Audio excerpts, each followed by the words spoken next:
Hello mga ka-minions! For today's video nga pala, makikisali tayo sa sugod bahay ng Itbulaga dahil nandito sila sa aming lugar.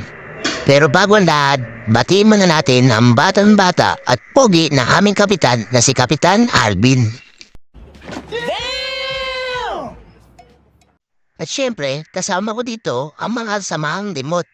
Papakabog ba naman ang mga beshi mo? O mga beshi ko, rampa! Pak! Mga taga-limon, mga taga-limon.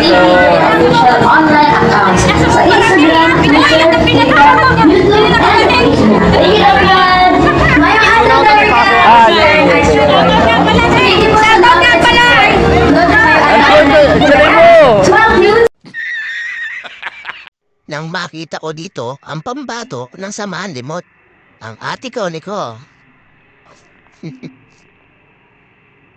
Sige, ha?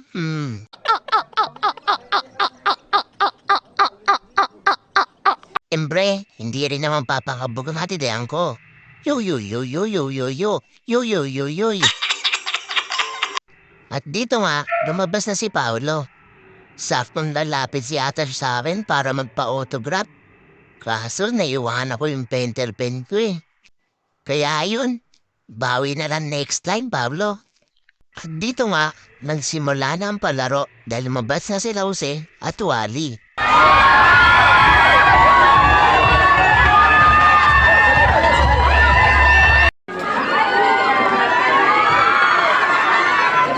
A few moments later, 2,000 years later, one eternity later.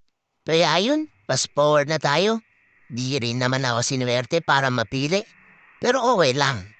Dahil yan, may picture ka na sa idol mo, Paolo. Sana all.